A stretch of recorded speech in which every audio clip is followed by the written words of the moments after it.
wanted to go over this book, 48 Laws of Power by Robert Greene. It's a hell of a book. So what I'm going to do for everybody here is I'm going to make a video of every single law. I'm reading one law a day. That way I can retain the information and not forget it, because there's a lot of substance in this book. So the first law is to never outshine the master. And I'll just read the little preface here. It says, always make those above you feel comfortably superior. If you desire to please and impress them, do not go too far in displaying your talents, or you might accomplish the opposite. Or excuse me, let me reread that. Always make those above you feel comfortably superior. In your desire to please and impress them, do not go too far in displaying your talents, or you might accomplish the opposite, inspire fear and insecurity. Make your master appear more brilliant than they are, and you will attain the heights of power. So that's really counterintuitive to what a lot of us, believe. A lot of us think that, we have to constantly, illustrate our talents and our best, and that's how we get jobs, and that's how we get power, and that's how we get status. But this book is saying the opposite. This book is saying that if you go too far in that, you can fall victim to a master's insecurity. So it goes on to give an example of how Nicolas Fouquet, who was King Louis XIV, or the sun god of France, he was his finance minister. And he was a very generous man. He loved lavish parties, pretty women, and poetry. But he also loved money and had an extravagant lifestyle. When the prime minister died, Fouquet thought that he would get that position, but then Louis XIV abolished the position. So he stayed as finance minister. And Fouquet thought that maybe he was falling out of favor with the king. So what he did is he threw a huge party to honor the king. The most brilliant members of the nobility were there. Great playwriters were there.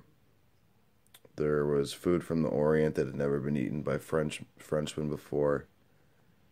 It was a 7-course meal.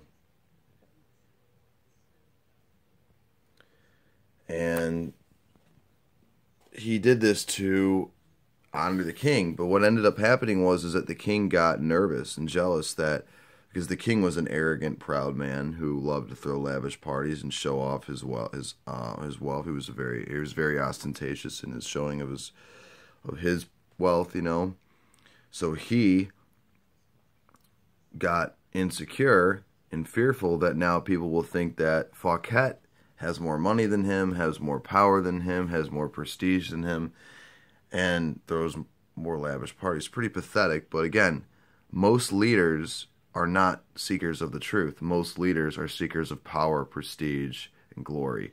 And those are and we have to understand that, we're not dealing with intellectuals. We're dealing with men of power. So the next day, Fouquet was arrested and he was exiled into a prison in the Pyrenees Mountains. So the exact desire that he had to attain from the king, he got the opposite. He wanted to obtain the king's favor, but he fell victim to the king's insecurity and was banished.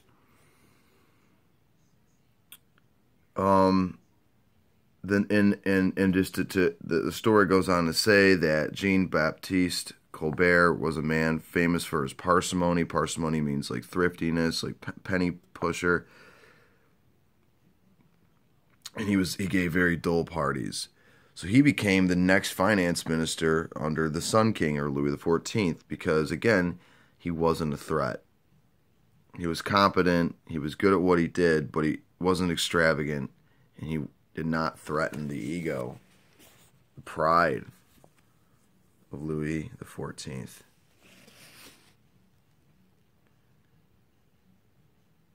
It goes on to say now that So yeah, the whole point is that, you know, each new spectacle that Fouquet had at the party made Louis. I'm trying to find the exact words.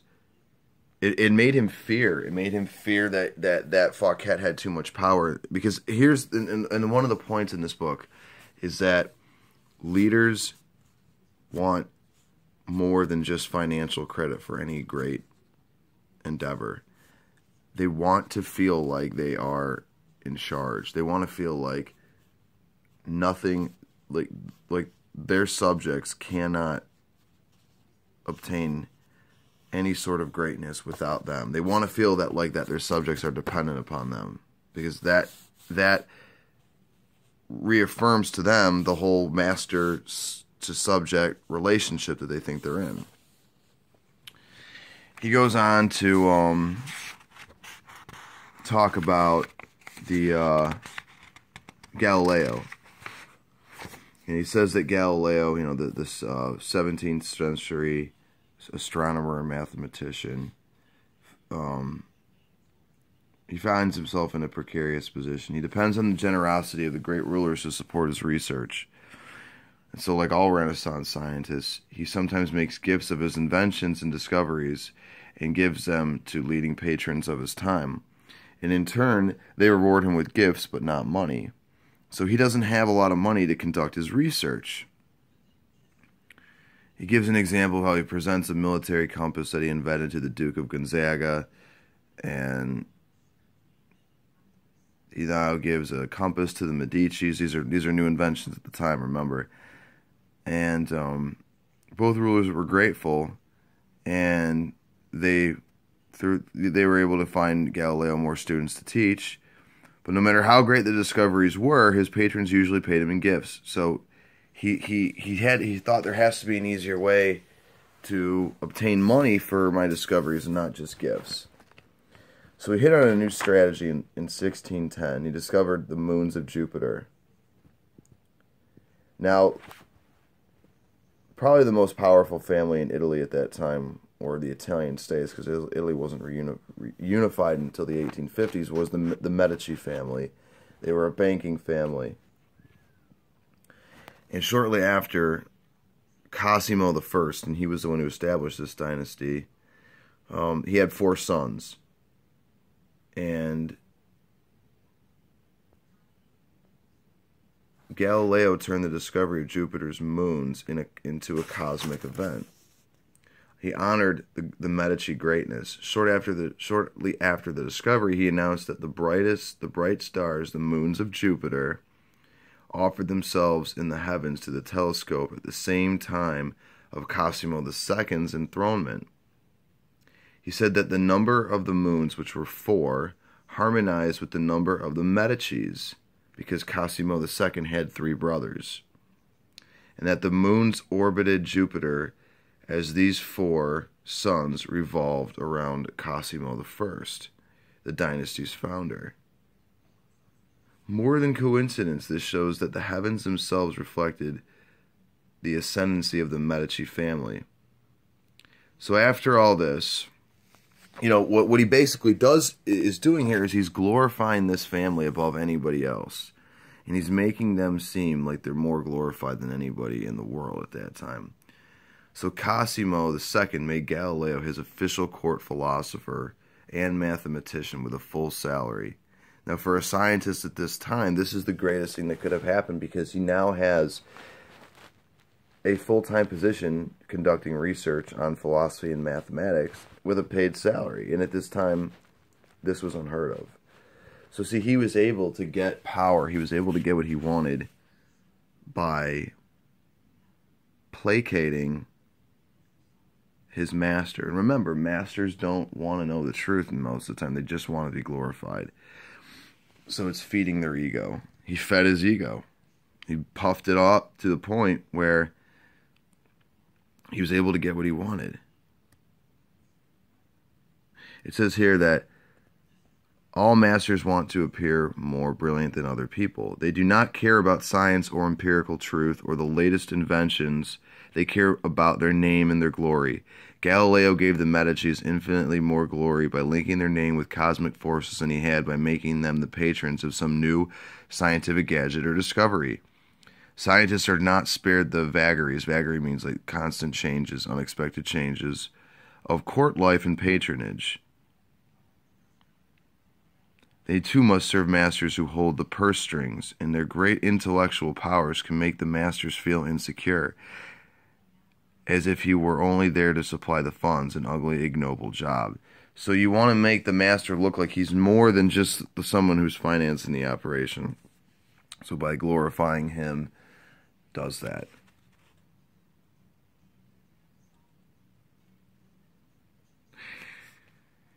He goes on to talk about insecurities, how every leader has an insecurity, and when you show yourself to the world and display your talents, you naturally stir up all kinds of resentment, envy, and other manifestations of insecurity.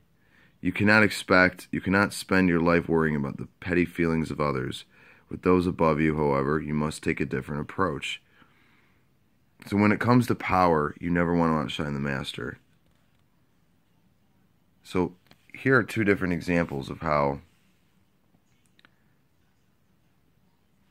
Fouquet outshined his master, thus making him insecure, and thus he exiled him. For Galileo glorified his master, making him feel superior than how he already felt about himself, and thus he obtained power. It says that the law it revolves two rules that you must realize. The law of not outshining the master. First, you can inadvertently outshine a master simply by being yourself. There are masters who are more insecure than others, monstrously insecure.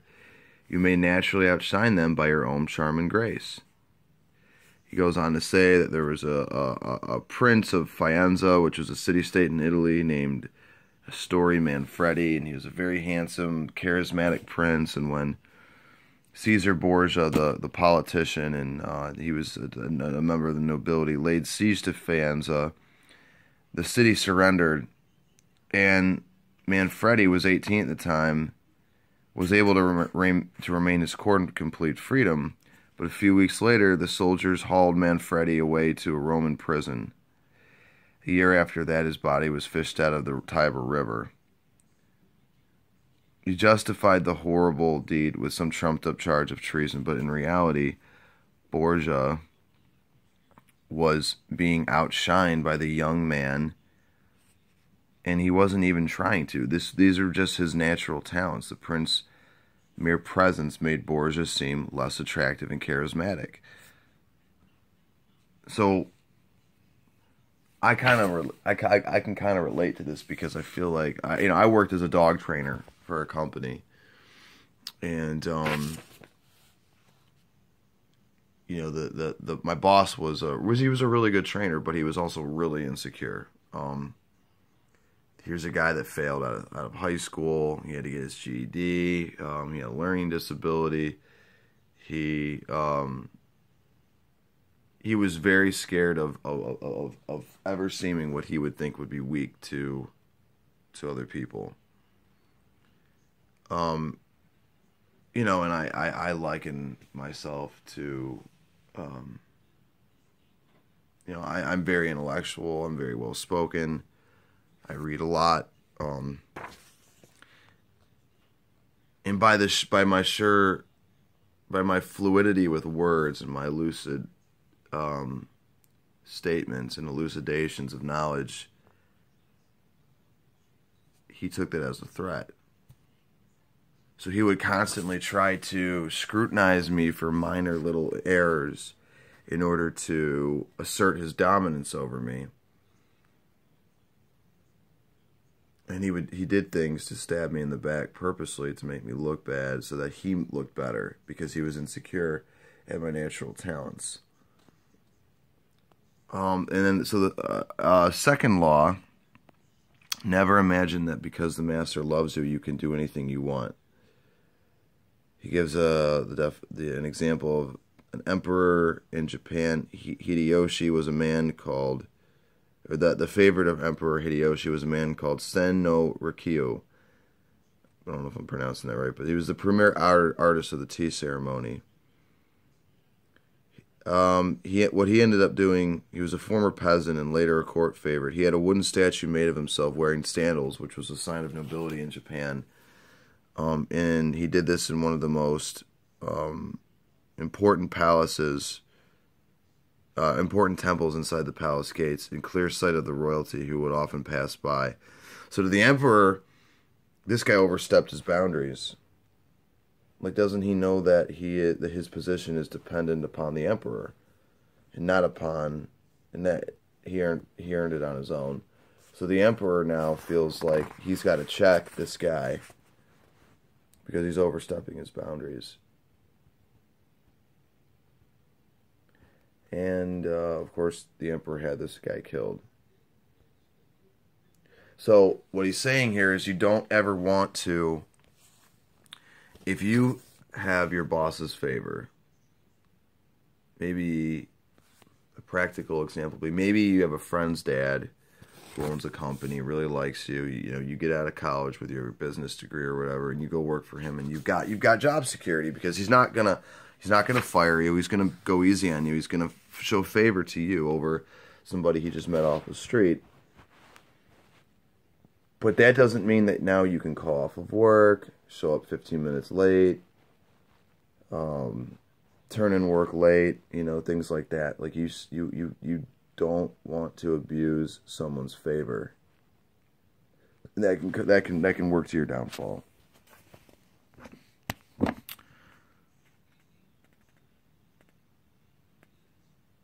So it says, like, first you want to flatter and puff up your master. Overt flattery can be effective, but it has its limits. If it's too direct and obvious and it looks bad to other courtiers or other employees. Discreet flattery is much more powerful. If you make him feel more intelligent than you, act naive, make it seem that you need his expertise, commit harmless mistakes that will not hurt you in the long run. A master who cannot bestow on you gifts of his experience may direct rancor. Rancor is discontent, hostility, anger, resentment.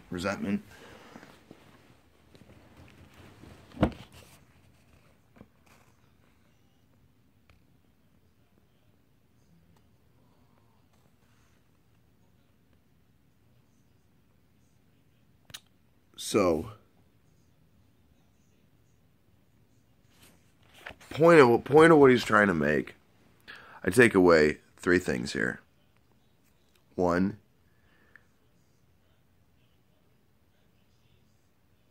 obviously don't outshine the master. Don't boast your talents too much. Number 2, those kind of go hand in hand, but 2 is be careful about being too direct when you puff up your master's ego or your boss's ego. Because if you do it too directly, like you said, you're going to alienate not only maybe the boss, he might see your intentions, but also your fellow workers. So you want to be discreet in how you're handling your puffing up his ego. Also, it says,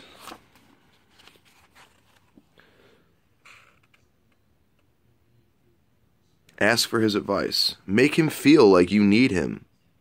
Make him feel like you really you need him for his expertise. So ask him advice. Act naive. Don't act as smart as you are.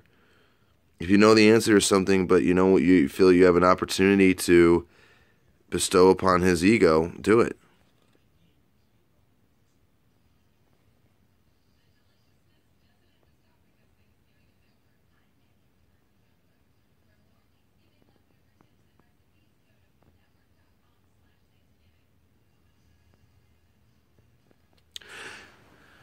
So that's really it. Just to recap again, be careful in being too ostentatious with your talents. You might get the opposite result, such as Fouquet, in that you fall victim to his insecurities. 2, Realize that when you're dealing with a master, most of the time you're not dealing with an intellectual. You're dealing with someone who wants power and prestige, is not looking for the truth, so puff up their ego. 3, don't puff up their ego into overtly, in an overtly direct way, or else you may alienate other people. 4, be careful about showing off your natural talents. Act dumber than you are sometimes. It's a good strategy. I'm out, and I'll make a video tomorrow about Law 2.